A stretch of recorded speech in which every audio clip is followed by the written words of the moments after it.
ಅಂದರೆ ಅರ್ಥ ಏನು? ನಾನೇನು ನಿಮ್ಮ ಅಭ್ಯರ್ಥಿ ನಿಮ್ಮನ್ನು ಪ್ರತಿನಿಧಿಸೋದಲ್ಲ, ನರೇಂದ್ರ ಮೋದಿ ನಿಮ್ಮನ್ನು ಪ್ರತಿನಿಧಿಸ್ತಾರೆ ಅಂತೇಳಿ. ನರೇಂದ್ರ ಮೋದಿ ಹತ್ರ ನಮ್ಮ ಜನ ಹೋಗೋಕ್ಕಾಗುತ್ತಾ? ದೇವೇಗೌಡರಿಗೆ ಸೋಲಿಸ್ಬಿಟ್ಟಿದ್ದಾರೆ ಕಾಂಗ್ರೆಸ್ ಪಾರ್ಟಿ ಅವರು ಅಂತ ಅದನ್ನೇ ಚುನಾವಣಾ ವಿಷಯ ಮಾಡ್ಕೊಂಡಿದ್ದಾರಲ್ಲ, ಹೆಂಗೆ ಸರ್? ಆದರೆ ಜನ ಇದನ್ನೆಲ್ಲ ಗಮನಿಸೋದಿಲ್ವಾ?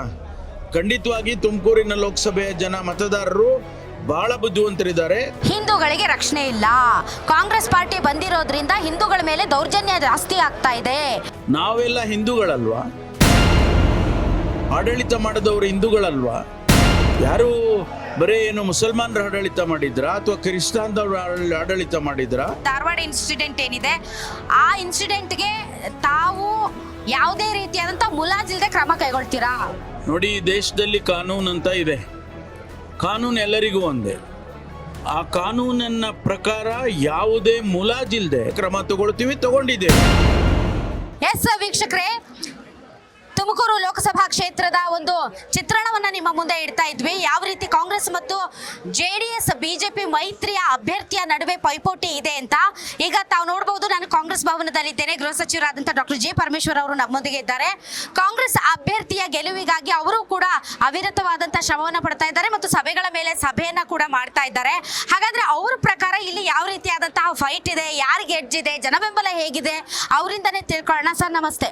ಸರ್, ಹೇಗಿದೆ ಸರ್ ಟ್ರೆಂಡ್? ನಮ್ಮ ಅಭ್ಯರ್ಥಿ ಸ್ಥಳೀಯ ಅಭ್ಯರ್ಥಿ.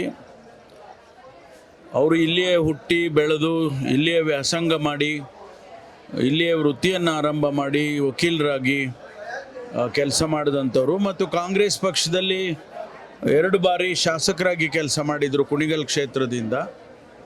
ಜೊತೆಗೆ 1 ಬಾರಿ ಸಂಸದರಾಗಿ ಕೂಡ ಈಗಾಗಲೇ ಕೆಲಸ ಮಾಡಿದ್ದಾರೆ. ಜನ ಪ್ರತಿಯೊಂದು ಅಸೆಂಬ್ಲಿ ಕ್ಷೇತ್ರದಲ್ಲೂ ಕೂಡ ಜನ ಅವರಿಗೆ ಪರಿಚಯ ಇದೆ. ಜೊತೆಗೆ ಈಗ ನಮ್ಮ ರಾಜ್ಯ ಸರ್ಕಾರ ಕೊಟ್ಟಂಥ ಗ್ಯಾರಂಟಿ ಯೋಜನೆಗಳು ಜನಸಮುದಾಯದಲ್ಲಿ ಬದಲಾವಣೆಯನ್ನು ಬಯಸ್ತಕ್ಕಂಥದ್ದು, ಇದೆಲ್ಲ ನಮಗೆ ಒಂದು ರೀತಿಯಲ್ಲಿ ಪ್ಲಸ್ ಪಾಯಿಂಟ್ ಆಗಿರ್ತಕ್ಕಂಥದ್ದು. ಹಾಗಾಗಿ ನನಗೆ ವಿಶ್ವಾಸ ಇದೆ ನಮ್ಮ ಅಭ್ಯರ್ಥಿ ಖಂಡಿತವಾಗಿ ಗೆಲ್ಲಿತಾರೆ ಅಂತೇಳಿ. ಭಾರತೀಯ ಜನತಾ ಪಾರ್ಟಿಯವರಿಗೆ ಹೊರಗಿನ ಅಭ್ಯರ್ಥಿಯನ್ನು ನಿಲ್ಲಿಸಿದ್ದಾರೆ. 1. 2ನೇದು, ಇವತ್ತು ಯಾವುದು ನಮಗೆ ಈ ಮೋದಿ ಅಲೆ ಅಂತ ಏನು ಹೇಳ್ತಾ ಇದ್ರು ಅಂತ ಅಲೆ ಯಾವುದು ಕೂಡ ಕಾಣಿಸ್ತಿಲ್ಲ. ಸರ್, ನೀವು ಕಾಣಿಸ್ತಿಲ್ಲ ಅಂತ ಹೇಳ್ತಿದ್ರಿ. ಈಗ ತಾನೇ ಸೋಮಣ್ಣ ಅವ್ರನ್ನ ಮಾತಾಡ್ಸ್ಕೊಂಡ್ ಬಂದೆ ನಾನು. ಇದು ನನಗಲ್ಲ ಓಟು, ಇದು ನರೇಂದ್ರ ಮೋದಿ ಅವ್ರಿಗೆ ಓಟು. ನರೇಂದ್ರ ಮೋದಿ ಅವ್ರ ಮುಖ ನೋಡ್ಕೊಂಡು ಓಟ್ ಹಾಕಿ ಅಂತ. ಅವ್ರು ನನಗೆ ಓಟ್ ಹಾಕಿ ಅಂತ ಕೇಳ್ತಾ ಇಲ್ಲ, ಅವರು ನರೇಂದ್ರ ಮೋದಿ ಅವ್ರಿಗೆ ಓಟ್ ಹಾಕಿ ಅಂತ ಕೇಳ್ತಾ ಇರೋದು. ನಾವು ಅದನ್ನೇ ಹೇಳ್ತಾ ಇದ್ದೀವಿ. ನಮ್ಮ ಅಭ್ಯರ್ಥಿ ನನಗೆ ಓಟ್ ಹಾಕಿ, ಕಾಂಗ್ರೆಸ್ ಪಕ್ಷಕ್ಕೆ ಓಟ್ ಹಾಕಿ, ನಾನು ನಿಮ್ಮ ಅಭ್ಯರ್ಥಿ, ನಾನು ನಿಮ್ಮ ಪ್ರತಿನಿಧಿಯಾಗಿ ಕೆಲಸ ಮಾಡ್ತೀನಿ ಅಂತೇಳಿ ನಮ್ಮ ಅಭ್ಯರ್ಥಿ ಕೇಳ್ತಾರೆ. BJP ಅಭ್ಯರ್ಥಿ ನರೇಂದ್ರ ಮೋದಿ ಅವರ ಹೆಸರಿನಲ್ಲಿ ಕೇಳ್ತಾರೆ. ಅಂದರೆ ಅರ್ಥ ಏನು? ನಾನೇನು ನಿಮ್ಮ ಅಭ್ಯರ್ಥಿ ನಿಮ್ಮನ್ನು ಪ್ರತಿನಿಧಿಸೋದಲ್ಲ, ನರೇಂದ್ರ ಮೋದಿ ನಿಮ್ಮನ್ನು ಪ್ರತಿನಿಧಿಸ್ತಾರೆ ಅಂತೇಳಿ. ನರೇಂದ್ರ ಮೋದಿ ಹತ್ರ ನಮ್ಮ ಜನ ಹೋಗೋಕ್ಕಾಗುತ್ತಾ? ಹಾಗಾಗಿ ನಾವು ಅದನ್ನು ಕೂಡ ಜನಸಮುದಾಯಕ್ಕೆ ತಿಳಿಸ್ತಾ ಇದ್ದೀವಿ. ನಮ್ಮ ಅಭ್ಯರ್ಥಿ ನಿಮ್ಮ ಮನೆಯ ಬಾಗಿಲಿಗೆ ಬರುವಂಥ ಅಭ್ಯರ್ಥಿ. ನಿಮಗೆ ಒಂದು ಫೋನ್ ಮಾಡಿದರೆ ನಿಮ್ಮ ಕೈಗೆ ಸಿಗ್ತಾನೆ. ಅವರೆಲ್ಲೋ ಬೆಂಗಳೂರಿನಲ್ಲಿ ಇರ್ತಾರೆ. ಅವರು ಅಕಸ್ಮಾತ್ ಗೆದ್ದು ಹೋದರೆ ಬೆಂಗಳೂರಲ್ಲಿ ಇರ್ತಾರೆ, ಡೆಲ್ಲಿಗೆ ಹೋಗ್ತಾರೆ. ಗೆದ್ದೋದ್ರೆ ಮಿನಿಸ್ಟರ್ ಆಗ್ತಾರೆ, ಸೆಂಟ್ರಲ್ ಮಿನಿಸ್ಟರ್ ಆಗ್ತಾರೆ, ತುಮಕೂರಿಗೆ ಬಹಳಷ್ಟು ಯೋಜನೆಗಳನ್ನ ತರ್ತಾರೆ. ಮುದ್ದನ್ಮೇಗೌಡರಿಗೆ ಸರ್ಕಾರನೇ ಬರೋದಿಲ್ಲ. ರಾಜ್ಯ ಸರ್ಕಾರ ಈಗಾಗಲೇ ಜನ ನಮ್ಮನ್ನು ಆರಿಸಿದ್ದಾರೆ. ಕೆಲಸ ಮಾಡೋರು ನಾವಿದ್ದೇವೆ, ಸರ್ಕಾರ ನಮ್ಮದಿದೆ. ರಾಜ್ಯ ಸರ್ಕಾರ ಏನು ಕೆಲಸ ಬೇಕಾದರೂ ಈ ಕ್ಷೇತ್ರಕ್ಕೆ ಮಾಡಿಕೊಡ್ತಕ್ಕಂಥ ರೀತಿಯಲ್ಲಿ ನಾವೆಲ್ಲ ಕೆಲಸ ಮಾಡ್ತೇವೆ. 7 ಜನ ಶಾಸಕರಿದ್ದೇವೆ. ಆದ್ದರಿಂದ ನಮಗೆ ಆ ಭಯ ಏನಿಲ್ಲ. ನಮ್ಮ ಜನಕ್ಕೆ ಎಲ್ಲಿಂದನೋ ಬಂದು ಕೆಲಸ ಮಾಡಿಕೊಡ್ತಾರೆ. 10 ವರ್ಷ ನರೇಂದ್ರ ಮೋದಿಯವರೇ ಪ್ರಧಾನಮಂತ್ರಿ ಆಗಿದ್ದರು. ಭಾರತೀಯ ಜನತಾ ಪಾರ್ಟಿಯವರೇ ಲೋಕಸಭೆಯನ್ನು ಪ್ರತಿನಿಧಿಸ್ತಾ ಇದ್ದರು. ಇಲ್ಲಿ ಒಂದೇ ಒಂದು ಯೋಜನೆ, ಕೇಂದ್ರ ಸರ್ಕಾರದ ಒಂದು ಯೋಜನೆ ನಮಗೆ ಯಾವತ್ತೂ ಕೂಡ ಆಗಿಲ್ಲ. ಇನ್ನು ಮುಂದೆ ಏನು ಮಾಡ್ತಾರೆ ಅಂತೇಳಿ ನಮಗೆ ಗೊತ್ತಾಗೋದಿಲ್ವಾ? ಜನ ನಂಬ್ತಾರ? ನೀವು ಹೇಳಿದರೆ ಕೂಡ ನಂಬ್ತಾರ? ಅಯ್ಯೋ, ಗ್ಯಾರಂಟಿ ಎಲ್ಲ ಇದು ಒಂಥರ ತಾತ್ಕಾಲಿಕ, ಇದು ಎಲೆಕ್ಷನ್ ಮುಗಿಲಿ ಎಲ್ಲ ಗ್ಯಾರಂಟಿ ವಾಪಸ್ ತಗೊಂಡ್ಬಿಡ್ತಾರೆ ಅಂತ ಪ್ರಚಾರ ಮಾಡ್ತಾ ಇದ್ದಾರೆ ಸರ್. ಅದು ಅಪಪ್ರಚಾರ ಮಾಡ್ತಿದ್ದಾರೆ. ಪ್ರಚಾರ ಅಲ್ಲ, ಅದು ಅಪಪ್ರಚಾರ ಮಾಡ್ತಿದ್ದಾರೆ. ನಾವು ಎಲ್ಲರಿಗೂ ತಿಳಿಸ್ತಾ ಇದ್ದೀವಿ. ನಾವು 5 ವರ್ಷ ಈ ಗ್ಯಾರಂಟಿಯನ್ನು ಮುಂದುವರಿಸ್ತೇವೆ, ಯಾವುದೇ ಕಾರಣಕ್ಕೂ ನಿಲ್ಲಿಸೋದಿಲ್ಲ ಅಂತೇಳಿ ಹೇಳ್ತಾ ಇದ್ದೇವೆ. ಈಗ ಅವರು ಮೋದಿ ಗ್ಯಾರಂಟಿ ಅಂತ ಯಾಕೆ ಹೇಳ್ತಾ ಇದ್ದಾರೆ? ಆ ಗ್ಯಾರಂಟಿ ಏನೋ ಚೆನ್ನಾಗಿ ಓಡ್ತಾ ಇದೆ ಅಂತ. ಅದನ್ನ ಓಡ್ತಾ ಇದೆ ಅಂತೇಳಿ ನಿಮ್ ಗ್ಯಾರಂಟಿ ಚಾನೆಲ್ ನಲ್ಲೇ ಹೇಳ್ಬೇಕಲ್ಲ ಅವರು. ಸರ್ ಗ್ಯಾರಂಟಿ ಅಂದ್ರೆ ಅದು ಯಾರ ಸೊತ್ತು ಅಲ್ಲ ಸರ್, ಅದು ಜನರ ಸೊತ್ತು. ಅದು ಗ್ಯಾರಂಟಿ ಅದಕ್ಕಾಗಿ ನಾವು ಉಪಯೋಗಿದ್ದೀವಿ, ಜನಕ್ಕೋಸ್ಕರ ನಾವು ಗ್ಯಾರಂಟಿ ಕೊಟ್ಟಿದ್ದೀವಿ, ಜನಕ್ಕೋಸ್ಕರ ಅದನ್ನ ಅನುಷ್ಠಾನ ಮಾಡಿದ್ದೀವಿ, ಮುಂದೆಯೂ ಮಾಡ್ತೇವೆ. ಈಗ ಕೇಂದ್ರದ ನಾವು ಅಧಿಕಾರಕ್ಕೆ ಬಂದ್ರೆ ನಾವು ಇನ್ನೂ ಗ್ಯಾರಂಟಿ ಕೊಡ್ತೇವೆ ಅಂತೇಳಿ ನಾವು ಈಗಾಗಲೇ ಮಹಾಲಕ್ಷ್ಮಿ ಲಕ್ಷ್ಮಿ ಏನು ನಾವು ಕೊಟ್ಟಿದ್ವಿ, ಯೋಜನೆಯನ್ನು ಕೊಟ್ಟಿದ್ವಿ, ಗೃಹಲಕ್ಷ್ಮಿ, ಅದನ್ನ ಮಹಾಲಕ್ಷ್ಮಿ ಅಂತೇಳಿ ಮಾಡಿದ್ದೀವಿ. 24,000 ರೂಪಾಯಿ ವರ್ಷಕ್ಕೆ ಕೊಡ್ತಕ್ಕಂಥದ್ದನ್ನ 1 ಲಕ್ಷ ರೂಪಾಯಿ ಮಾಡಿದ್ದೀವಿ. ಈಗ ಒಬ್ಬ ಮಹಿಳೆಗೆ 1,24,000 ರೂಪಾಯಿ ವರ್ಷಕ್ಕೆ ಸಿಕ್ಕತ್ತೆ ಅಂದರೆ ಅದು ಗ್ಯಾರಂಟಿ ಸಿಕ್ಕತ್ತೆ ಅಂತ ಹೇಳಿದ್ರೆ ಅವರಿಗೆ ಅದು ಅನುಕೂಲ ಆಗೋದಿಲ್ವಾ? ಅದೇನೋ ಸರ್, ನೀವು ಆಬ್ವಿಯಸ್ಲಿ ಇವರ ಬಿಗ್ ಲೀಡರ್ ಮತ್ತು ನೀವು ಈಗ ಒಬ್ಬ ಹೋಮ್ ಮಿನಿಸ್ಟರ್, ಬಟ್ ಆದಾಗ್ಯೂ ಕೂಡ ನೀವು ಕೂಡ ಒಬ್ಬ ಪುರುಷ. ನಾನು ಇಡೀ ಕರ್ನಾಟಕದಾದ್ಯಂತ ಸಂಚಾರ ಮಾಡ್ತಾ ಇದ್ದೀನಿ ಸರ್, ಪ್ರತಿಯೊಬ್ಬರನ್ನು ಮಾತಾಡಿಸ್ತಾ ಇದ್ದೀನಿ, ಹೆಣ್ಮಕ್ಳು ಮಾತಾಡಿಸ್ತಿದ್ದೀನಿ, ಗಂಡು ಮಕ್ಕಳು ಮಾತಾಡಿಸ್ತಾ ಇದ್ದೀನಿ. ಹೆಣ್ಮಕ್ಳೆಲ್ಲ ಕಾಂಗ್ರೆಸ್ ಪಾರ್ಟಿ ಕೊಡ್ತಾ ಇರೋ ಗ್ಯಾರಂಟಿ ಯೋಜನೆಗಳಿಂದ ನಮ್ಗೆ ಅನುಕೂಲ ಆಗಿದೆ ಅಂತ ಹೇಳ್ತಾರೆ. ಈ ಗಂಡು ಮಕ್ಕಳು ಬರೀ ಹೆಣ್ಮಕ್ಳು ಕೊಟ್ಬಿಟ್ಟಿದ್ದಾರೆ, ಗಂಡು ಮಕ್ಳಿಗೆ ಏನು ಕೊಟ್ಟಿಲ್ಲ, ಹೆಣ್ಮಕ್ಳು ಮನೆಯಲ್ಲೇ ಇರ್ತಾ ಇಲ್ಲ, ಬೀದಿ ಬೀದಿ ಅಲಿತಾ ಇದ್ದಾರೆ, ಮನೇಲಿ ಅಡಿಗೆನೇ ಮಾಡ್ತಾ ಇಲ್ಲ ಅಂತ ನಿಮ್ ಗ್ಯಾರಂಟಿಗಳನ್ನು ಬೈಕೊಂಡು ಓಡಾಡ್ತಾ ಇದಾರಲ್ಲ ಸರ್. ಅದು ಎಲ್ಲ ಇವರು ಅಪಪ್ರಚಾರಕ್ಕೋಸ್ಕರ ಮಾಡ್ತಾ ಇದ್ದಾರೆ. ನಾವು ಗಂಡಸರಿಗೆ ಏನು ಕಾರ್ಯಕ್ರಮ ಕೊಟ್ಟಿದ್ದೇವೆ? ರೈತರು ಯಾರು? ರೈತರು ಗಂಡಸರು. ಕೆಲಸ ಮಾಡೋರು, ಉದ್ಯೋಗ ಮಾಡೋರು ಯಾರು? ಗಂಡಸರು. ಅವರೆಲ್ಲರಿಗೂ ಕೂಡ ಅವರವರ ಕ್ಷೇತ್ರದಲ್ಲಿ ಯೋಜನೆಗಳನ್ನು ಕೊಟ್ಟಿದ್ದೇವೆ, ಸಹಾಯಗಳನ್ನು ಮಾಡಿದ್ದೇವೆ. ಈಗ ಸಾಲ ಮನ್ನಾ ಮಾಡ್ತೀವಿ ಅಂದರೆ ಯಾರಿಗೆ ಸಾಲ ಮನ್ನಾ ಆಗುತ್ತೆ?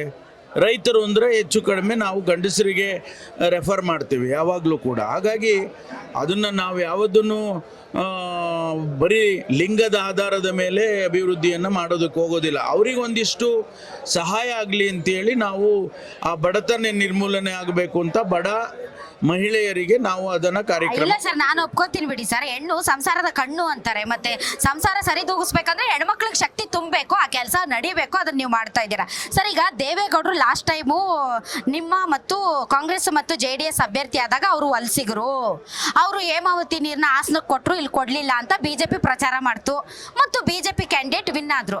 ಈಗ ಅದೇ ದೇವೇಗೌಡರಿಗೆ ಸೋಲ್ಸ್ಬಿಟ್ಟಿದ್ದಾರೆ ಕಾಂಗ್ರೆಸ್ ಪಾರ್ಟಿ ಅವರು ಅಂತ ಅದನ್ನೇ ಚುನಾವಣಾ ವಿಷಯ ಮಾಡ್ಕೊಂಡಿದ್ದಾರಲ್ಲ, ಹೆಂಗೆ ಸರ್? ಆವಾಗ ನೋಡಿದ್ರೆ ಅವರೇ ಅದನ್ನ ಪ್ರಚಾರ ಮಾಡಿದ್ದು, ಈಗ ನೋಡಿದ್ರೆ ಇದನ್ನು ಇವ್ರು ಪ್ರಚಾರ ಮಾಡ್ತಿದ್ರು. ಜನ ಏನ್ ಮಾಡ್ಬೇಕು ನೋಡಿ? ಜನ ಸಮುದಾಯ ಇದನ್ನೆಲ್ಲ ಗಮನಿಸ್ತಾರೆ. ನಾವೇನೋ ಹೇಳ್ಕೊಂಡು ಓಡಾಡ್ಬಿಡ್ಬೋದು, ಆದರೆ ಜನ ಗಮನಿಸ್ತಾರೆ. ನಾವು ಸನ್ಮಾನ್ಯ ದೇವೇಗೌಡರು ನಮ್ಮ ಪ್ರಧಾನಮಂತ್ರಿಗಳಾಗಿದ್ದಂಥವ್ರು ಅಂತೇಳಿ ನಾವು ಅವರ ಜೊತೆಯಲ್ಲಿ ಅಲಯನ್ಸ್ ಮಾಡ್ಕೊಂಡಿದ್ದೋ ಕಾಂಗ್ರೆಸ್ನವರು. ನಮಗೆ ನಮ್ಮ ವರಿಷ್ಠರು ಹೌದು ಅವರು ಗೆದಿಲೇಬೇಕು, ದೇವೇಗೌಡರು ಪ್ರಧಾನಮಂತ್ರಿಗಳಾಗಿದ್ದರು, ನಮ್ಮ ಜೊತೆಯಲ್ಲಿ ಇವತ್ತು ಕೈ ಜೋಡಿಸಿದ್ದಾರೆ ಅಂತ ಹೇಳಿದಾಗ ನಾವು ಅವರನ್ನು ಇಡೀ ತುಮಕೂರಲ್ಲಿ ಇದೇ 8 ಕ್ಷೇತ್ರದಲ್ಲಿ ಹೊತ್ಕೊಂಡು ಓಡಾಡೋದು. ಆದರೆ ಅವತ್ತು ಭಾರತೀಯ ಜನತಾ ಪಾರ್ಟಿಯವರು, ಅವರು ಹೊರಗಿನವರು, ಅವರು ತಾವು ಹೇಳಿದಾಗೆ ಅವರು ಹೇಮಾವತಿ ನೀರನ್ನು ಕೊಡಲಿಲ್ಲ ನಮಗೆ. ಇವತ್ತಿಗೂ ಕೂಡ ಹಾಸನ ಜಿಲ್ಲೆಯಲ್ಲಿ ಹೇಮಾವತಿ ನಮಗೆ 24 TMC ನೀರು ಕೊಡಬೇಕು, ಯಾವತ್ತೂ ಕೊಟ್ಟಿಲ್ಲ ನಮಗೆ. ಆ ರೀತಿ ಅದನ್ನೆಲ್ಲ ಪ್ರಚಾರ ಮಾಡಿದರು. ಆದರೆ ಇವತ್ತು ಅವರೇ ಬರ್ತಾರೆ, ದೇವೇಗೌಡರು ಬರ್ತಾರೆ, ಮತ್ತು ಭಾರತೀಯ ಜನತಾ ಪಾರ್ಟಿಯವರು ಕೂಡ ಅವ್ರ ಜೊತೆಯಲ್ಲಿ ಕೈ ಜೋಡಿಸ್ಕೊಂಡು ಅವರು ಬರ್ತಾರೆ. ಆದರೆ ಜನ ಇದನ್ನೆಲ್ಲ ಗಮನಿಸೋದಿಲ್ವಾ? ಖಂಡಿತವಾಗಿ ತುಮಕೂರಿನ ಲೋಕಸಭೆಯ ಜನ ಮತದಾರರು ಭಾಳ ಬುದ್ಧಿವಂತರಿದ್ದಾರೆ. ನನಗೆ ವಿಶ್ವಾಸ ಇದೆ, ಕಾಂಗ್ರೆಸ್ ಪಕ್ಷಕ್ಕೆ ಮುದ್ದನ್ಮೇಗೌಡನಿಗೆ ಆರಿಸ್ತಾರೆ ಅಂತಕ್ಕಂಥ ವಿಶ್ವಾಸ ನನಗೆ ಖಂಡಿತ ಇದೆ. ಸರ್, ಇದು ಕೊನೆ ಪ್ರಶ್ನೆ ಸರ್. ಇಷ್ಟ ಇದ್ರೆ ಕಮೆಂಟ್ ಮಾಡಿ, ಇಲ್ದಿದ್ರೆ ಕಮೆಂಟ್ ಮಾಡಬೇಡಿ. ಕಾಂಗ್ರೆಸ್ ಪಾರ್ಟಿ ಬಂದ್ರೆ ಹಿಂದೂಗಳಿಗೆ ರಕ್ಷಣೆ ಇಲ್ಲ, ಕಾಂಗ್ರೆಸ್ ಪಾರ್ಟಿ ಬಂದಿರೋದ್ರಿಂದ ಹಿಂದೂಗಳ ಮೇಲೆ ದೌರ್ಜನ್ಯ ಜಾಸ್ತಿ ಆಗ್ತಾ ಇದೆ, ಸೊ ಹೋಮ್ ಮಿನಿಸ್ಟ್ರು ಕೂಡ ಸುಮ್ಮನಿದ್ದಾರೆ ಅಂತ ಪ್ರಚಾರ ನಡೆಸಲಾಗ್ತಾ ಇದೆ ರಾಜ್ಯಾದ್ಯಂತ. This is the truth. So ಇದ್ರ ಬಗ್ಗೆ ತಾವೇನಾದ್ರೂ ಕಮೆಂಟ್ ಮಾಡ್ತೀರಾ? ಇನ್ಸಿಡೆಂಟ್, ಹುಬ್ಳಿ ಇನ್ಸಿಡೆಂಟ್ ಸೇರಿದಂತೆ ಎಲ್ಲ ಇನ್ಸಿಡೆಂಟ್ಗಳನ್ನ ಮುಂದಿಟ್ಕೊಂಡು ಒಂದು ಪ್ರೊಪಗಾಂಡಾ ಅಂತಿರೋ ಅಥವಾ ಒಂದು ಅಜೆಂಡಾ ಅಂತಿರೋ, I don't know, Congress party ಇದ್ರೆ ಹಿಂದೂಗಳ ಪ್ರಾಣಕ್ಕೆ ರಕ್ಷಣೆ ಇಲ್ಲ, ಅಪಾಯದಲ್ಲಿದ್ದಾರೆ. ಅತ್ಯಂತ ದುರದೃಷ್ಟಕರ ಇಂಥ ಮಾತುಗಳನ್ನು ಭಾರತೀಯ ಜನತಾ ಪಾರ್ಟಿಯವರು ಆಡ್ತಾ ಇರ್ತಕ್ಕಂಥದ್ದು. ತಮಗೆ ಜ್ಞಾಪಕ ಇರಲಿ, ಈ ದೇಶದ ಆಡಳಿತವನ್ನು ಕಾಂಗ್ರೆಸ್ ಪಕ್ಷ ಅತಿ ಹೆಚ್ಚು ಕಾಲ ಆಡಳಿತ ಮಾಡಿರ್ತಕ್ಕಂಥದ್ದು. ನಾವು ಹಾಗಾದರೆ ಹಿಂದೂಗಳ ರಕ್ಷಣೆ ನಮ್ಮ ಕಾಲದಲ್ಲಿ ಆಗಿರಲಿಲ್ವಾ? ನಾವೆಲ್ಲ ಹಿಂದೂಗಳಲ್ವಾ? ಆಡಳಿತ ಮಾಡಿದವರು ಹಿಂದೂಗಳಲ್ವಾ? ಯಾರು ಬರೀ ಏನು ಮುಸಲ್ಮಾನರ ಆಡಳಿತ ಮಾಡಿದ್ರಾ ಅಥವಾ ಕ್ರಿಸ್ತಾನ್ದವ್ರ ಆಡಳಿತ ಮಾಡಿದ್ರಾ? ಕಾಂಗ್ರೆಸ್ ಪಕ್ಷ ಯಾವತ್ತೂ ಕೂಡ ಸರ್ವ ಜನಾಂಗದ ಶಾಂತಿಯ ತೋಟ ಅನ್ನುವಂಥ ನಂಬಿಕೆಯನ್ನು ಇಟ್ಕೊಂಡು ಕೆಲಸ ಮಾಡೋರು. ನಾವೆಲ್ಲರಿಗೂ ಸಂವಿಧಾನದಲ್ಲಿ ಏನು ಬರೆದಿದೆ ಆ ಆಶಯಗಳನ್ನು ನಾವು ಅನುಷ್ಠಾನ ಮಾಡೋದಕ್ಕೆ ಬದ್ಧರಾಗಿರ್ತಕ್ಕಂಥವ್ರು ಕಾಂಗ್ರೆಸ್ನವರು. ಆದರೆ ಅದಕ್ಕೆ ವಿರುದ್ಧವಾಗಿ ನೀವು ಭಾರತೀಯ ಜನತಾ ಪಾರ್ಟಿಯವರು ಕೋಮುವಾದವನ್ನು ಹೆಚ್ಚು ಪ್ರಚೋದನೆ ಮಾಡ್ತಕ್ಕಂಥ ತತ್ವ ಸಿದ್ಧಾಂತ ಇಟ್ಕೊಂಡಿರೋರು ಭಾರತೀಯ ಜನತಾ ಪಾರ್ಟಿಯವರು. ಆದರೆ ನಮಗೆ ನೋಡಿ, ನಾನು ನಿನ್ನೆ ದಿವಸ 17ನೇ ತಾರೀಕು ಶ್ರೀರಾಮನವಮಿ ಜಯಂತಿ ಇತ್ತು. ಶ್ರೀರಾಮನ ಜಯಂತಿ ನಾವು ನವಮಿಯನ್ನು ಆಚರಣೆ ಮಾಡ್ತೇವೆ. ನಾವೆಲ್ಲರೂ ಹೋಗಿದ್ವಿ, ಹಿಂದೂಗಳಿದ್ದರು, ಮುಸಲ್ಮಾನರಿದ್ದರು, ಕ್ರಿಶ್ಚಿಯನ್ಸ್ ಇದ್ದರು. ನಾವೆಲ್ಲ ಬೀದಿಯಲ್ಲಿ ನಿಂತ್ಕೊಂಡು ಪಾನಕ ಹಂಚಿದ್ವಿ, ಆಮೇಲೆ ಶರ್ಬತ್ ಹಂಚಿದ್ವಿ. ನಾವೆಲ್ಲವನ್ನು ಕೂಡ ನಮ್ಮದು ಅಂತೇಳಿ ನಾವು ಮಾಡ್ತೇವೆ. ಆದರೆ ಇವರು ನೀವೇ ಬೇರೆ, ಅವರೇ ಬೇರೆ, ಹಿಂದೂಗಳು ಬೇರೆ, ಮುಸಲ್ಮಾನರು ಬೇರೆ ಅಂತೇಳಿ ನೀವು ಹೊಡೆದಾಳೋ ನೀತಿ ನಿಮ್ಮದಾಗಿದೆ. ನಾವು ಹಿಂದೂಗಳು ಇದ್ದೇವೆ, ಮುಸಲ್ಮಾನರು ಇದ್ದೇವೆ, ಕ್ರಿಶ್ಚಿಯನ್ಸು ಇದ್ದೇವೆ. ಎಲ್ಲರನ್ನೂ ಕೂಡ ಒಟ್ಟಿಗೆ ತೆಗೆದುಕೊಂಡು ಈ ದೇಶದ ಅಭಿವೃದ್ಧಿಯನ್ನು ಮಾಡುವಂಥದ್ದೇ ಕಾಂಗ್ರೆಸ್ ಪಾರ್ಟಿ. ಸರ್, ಹೆಣ್ಮಕ್ಳ ಮೇಲೆ ದೌರ್ಜನ್ಯ ನಡೆದ್ರೆ ಅದನ್ನ ನೀವು ರಾಜಿ ಮಾಡ್ಕೊಳ್ತೀರಾ ಅಥವಾ ಅವರ ವಿರುದ್ಧ ಕಠಿಣ ಕ್ರಮ ಕೈಗೊಳ್ತೀರಾ? Hubli incident, especially Dharwad incident ಏನಿದೆ, ಆ ಇನ್ಸಿಡೆಂಟ್ಗೆ ತಾವು ಯಾವುದೇ ರೀತಿಯಾದಂಥ ಮುಲಾಜಿಲ್ಲದೆ ಕ್ರಮ ಕೈಗೊಳ್ತೀರಾ? ನೋಡಿ, ಈ ದೇಶದಲ್ಲಿ ಕಾನೂನು ಅಂತ ಇದೆ. ಕಾನೂನು ಎಲ್ಲರಿಗೂ ಒಂದೇ. ಆ ಕಾನೂನನ್ನ ಪ್ರಕಾರ ಯಾವುದೇ ಮುಲಾಜಿಲ್ಲದೆ ಕಾನೂನು ಬಾಹಿರವಾದಂಥ ಚಟುವಟಿಕೆಗಳನ್ನು ಯಾರೇ ಮಾಡಲಿ, ಕಾಂಗ್ರೆಸ್ ಪಕ್ಷದವ್ನು ಮಾಡಲಿ, BJP-ಯವ್ನು ಮಾಡಲಿ, ಮತ್ತೊಂದು ಪಾರ್ಟಿಯವ್ನು ಮಾಡಲಿ, ಅಥವಾ ಯಾವುದೇ ಧರ್ಮದವ್ರು ಮಾಡಿದರೂ ಕೂಡ ನಾವು ಮುಲಾಜಿಲ್ಲದೆ ಕ್ರಮ ತಗೊಂಡಿದ್ದೇವೆ. ಇವತ್ತಿಗೂ ತಗೊಂಡಿದ್ದೇವೆ, ಮುಂದೇನೂ ತಗೊಳ್ತೀವಿ. ಯಾವ ಮುಲಾಜು ಇಟ್ಕೊಳ್ಳೋದಿಲ್ಲ ನಾವು. Okay, thank you very much sir.